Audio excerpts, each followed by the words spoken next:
Side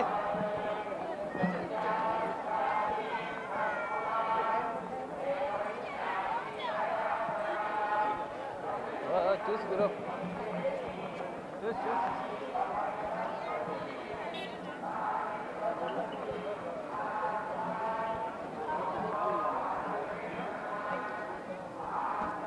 వెనకాల gate gate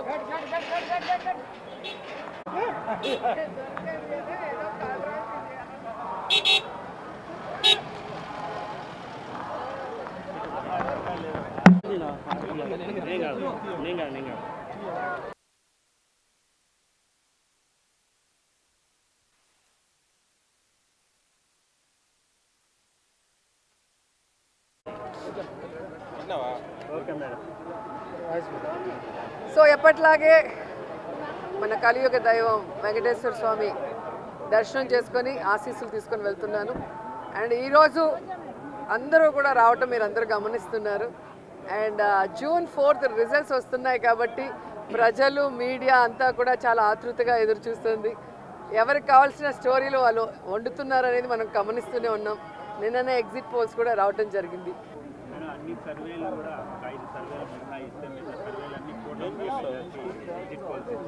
ఈరోజు కూటమి కొత్తగా పెట్టుకున్న కూటమి కాదు, ఆల్రెడీ 2014లో పెట్టుకుంది. అప్పుడైతే కొత్త కాంబినేషన్ కాబట్టి ప్రజలు ఎక్స్పెక్ట్ చేసి ఓట్లు వేశారు. కానీ 2014లో అక్కడ ఇక్కడ రెండు చోట్ల కూడా కూటమి అధికారంలోకి వచ్చినా కూడా ఈ రాష్ట్రాన్ని సర్వనాశనం చేసింది. కానీ ఈ రాష్ట్రానికి ఇవ్వాల్సినది ఏమీ ఇవ్వలేదు, ఏమీ అభివృద్ధి చేయలేదు అన్నది ఈ రాష్ట్ర ప్రజలు గమనించారు. కాబట్టే ఈరోజు ఆ కూటమికి క్రేజ్ లేదు అనేది మీకు తెలుసు, మాకు తెలుసు.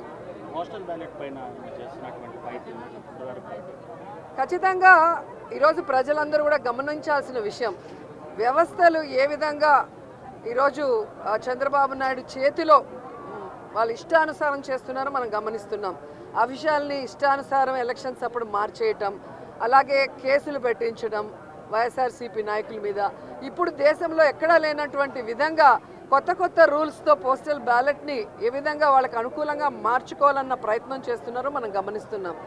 అదే చెప్తున్నా కదా, ఎవరెన్ని దొంగ ఆటలాడినా, ఎవరెన్ని వ్యవస్థలను మేనేజ్ చేసినా ప్రజల మనసులో ఉన్న జగన్ గారిని చంద్రబాబు నాయుడు కాదు కదా, ఆయన పుట్టించిన ఖర్జూరపు నాయుడు కూడా మేనేజ్ చేసి మార్చలేడని కూడా ఈ సందర్భంగా తెలియజేసుకుంటున్నాం.